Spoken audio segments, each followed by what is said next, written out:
Hey everyone, Boardgame Brody here with Meeple Mountain. Do you want to show your friends and family that you are in charge? Well, I have the Alpha by Games by Bicycle here with me that you can do exactly that. In the Alpha, players control their own wolf pack. Resources are very scarce this year, and wolf packs far and wide have descended on the lush northern forest in search of food. Tensions are high as packs compete for food, territory, and alpha status. In the game, you'll be controlling your pack of hungry wolves. You'll make decisions on where or what to hunt to gain the most food at the end of the game. As you send out your wolves, whichever player becomes the dominant pack will have higher opportunities to collect food, but things do happen, and packs can get distracted from the prize and instead to decide to fight other wolf packs, possibly injuring some of their wolves. The game is 5 rounds, and the player with the most food at the end of the game wins. To set up the game, each player will take a den board, their wolf meeples that consist of 1 alpha wolf pair and 6 beta wolves, and their conflict token, and all of these things all match their chosen color. The food tracker, or the main board, is placed in the center of the table, and each player will place one of their beta wolves on the number 5 space to start. This wolf will always be left on the tracker to keep track of your food, which is also your score throughout the game. The remaining wolves will be kept on your den board here on the left side. The week's left token will be placed on the number 5 to start the game and will track the rounds in the game. Using the table included in the rulebook, you will place the number of tiles around the board depending on the number of players in the game.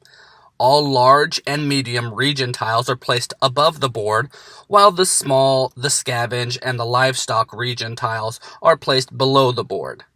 Each region will have a matching die that will be placed next to the tile that matches its color. And just know that the scavenge tile does not have a die included with it. The player that howls the loudest will become the first player and will take the alpha token. The game follows phases that combine together to make a round. Phases include stalk, establish dominance, chase, resolve, and advance. Let's go over each of these phases. So in the stalk phase, you'll be placing out your wolves. The player with the alpha token will start. Players will place either one of their beta wolves or an alpha pair from their den onto any region tile. Players will continue in a clockwise direction until no more players have any remaining wolves on their den board. When placing your wolves, you'll most likely want to try to win majority in that location. So the alpha pair counts as 2 wolves for a region, and each beta wolf counts as 1. When placing either type of wolf in the deep forest or any region above the board, you must also pay 1 food, moving your marker down on the board. If a player is at 0 food, then they won't be able to place a wolf in the deep forest. When placing a wolf on the scavenge tile, you can only place 1 wolf per pack, as it will guarantee you 1 unit of food. Also, there will be no conflict or dominant pack in this region, unlike all other regions. The large tiles, either the bison or the moose, must contain at least 5 wolves in order to be eligible to roll the die for food in that region. These 5 wolves can come from 1 or multiple packs to meet the requirement. If there ends up being 4 or less wolves in the region at the end of the stalk phase, then no food will be available in that region this round. The livestock tile can only contain 1 wolf in total, so the player that plays their wolf there first is the only player or the only wolf that is going to be on that tile. If a wolf is healing from their injuries, then they also cannot be used this phase until they are completely healed. After players have placed all their wolves, players will establish dominance by counting the number of wolves on each region tile. The alpha pair counts as 2, and the pack with the most wolves becomes the dominant pack of that tile. If there is a tie, then both will become the dominant pack, and a conflict will occur in later phases. If any others are also on the tile, then they will be referred to as the scavenger packs. The chase then begins, and for each region where there are wolves, the dominant pack rolls the matching die of the color of that region. If there is a tie, then the dominant pack that is closest to the first player or the alpha player in clockwise direction rolls the die.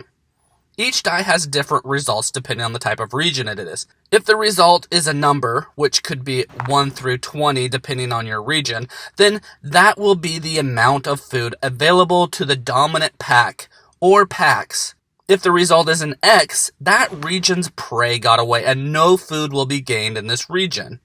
If there happens to be more than one dominant pack, then another dominant pack may choose to re-roll the die for a different result. If there is no other dominant pack and the result is an X, then all the remaining wolves there will return to each player's den.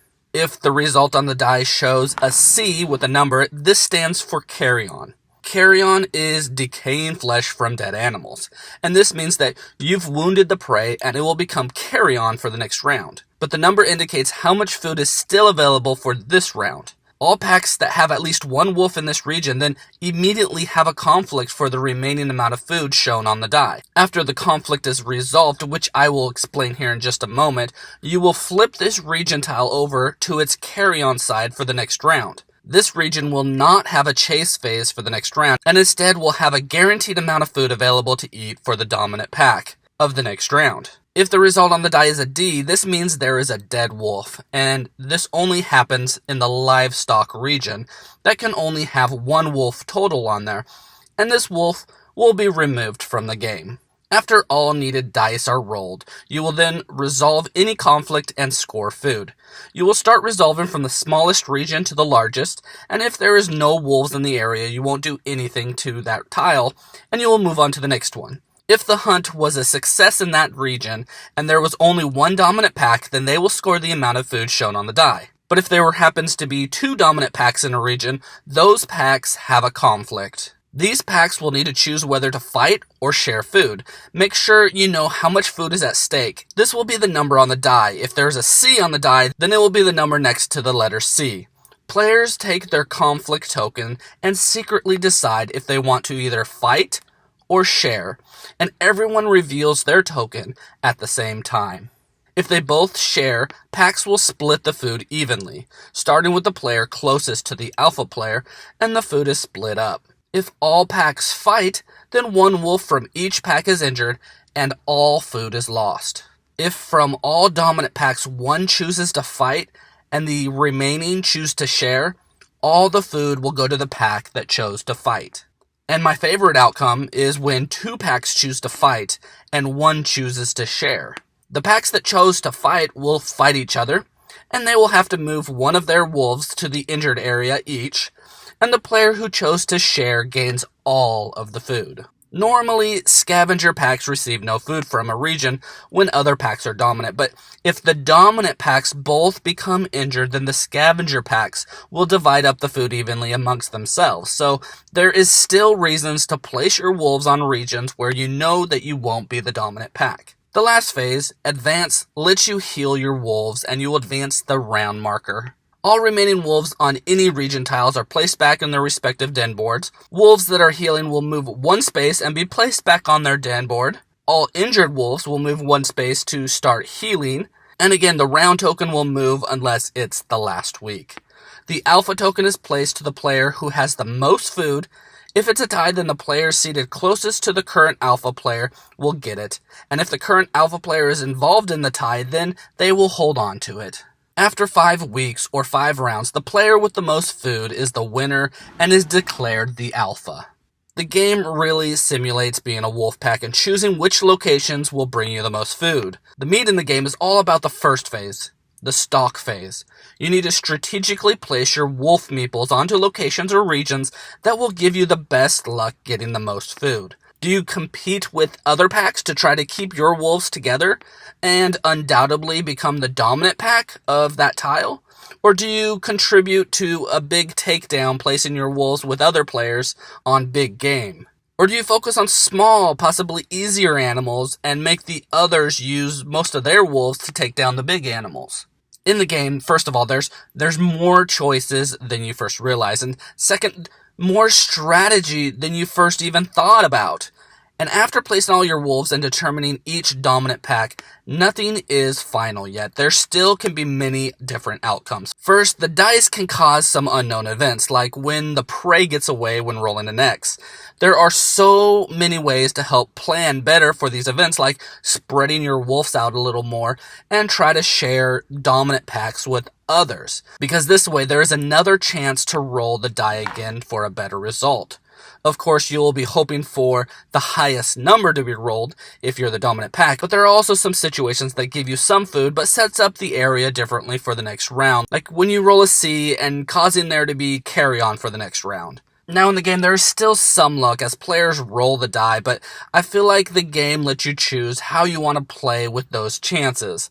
You can try to choose the best location for each of your wolves in your pack. Maybe if you're trying to catch a smaller animal, you should try to only use 1 or 2 wolves and hope that no one else adds their wolves to the same tile, but then when seeing others going after a big animal, you can also contribute 1 or 2 wolves in hopes that you tie for the dominant pack, in hopes that you rake in tons of food for your pack. Also, you gotta love the livestock tile. Only the first player to go there can go there, and your chances are pretty low to catch some sheep. And your wolf can even die there, but there is a chance, a very small chance, that you get lucky and win big. So the tile is almost like winning the lottery. You pay in for most of the time getting nothing, but you have a chance to score big, and you can. Besides the stock phase, the conflict part of the resolve phase is my favorite part of this game.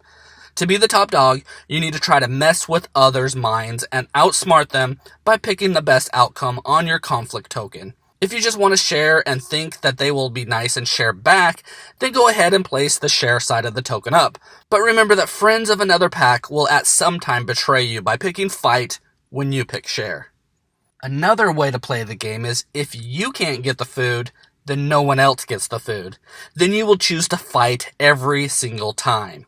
You will fight to the death for the food, even if all others choose to fight as well and injure one of your wolves, leaving your pack weak for the next round. And as more packs arrive in the region in hopes to score a juicy leg or tender flesh near the ribs, token choice becomes more and more important and trickier. Do you fight in hopes that you'll be the only one? That would be great, but what if another player decided to fight for the food as well?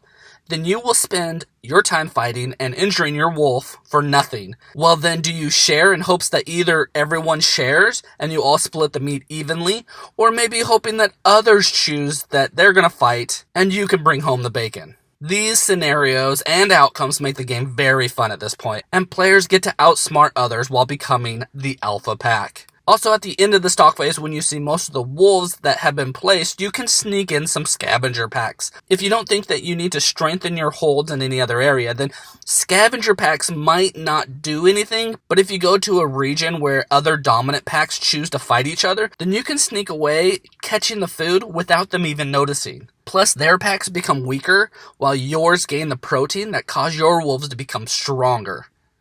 This is a great light strategy game that incorporates deduction, area majority, and cunning wolf placement with a great alpha wolf theme. So howl like a wolf and bring your pack to the table to play the alpha by Games by Bicycle. Again, this is Boardgame Brody. I hope you enjoyed this video. Stick around and check out some other board game reviews to see what you might want to get to the table.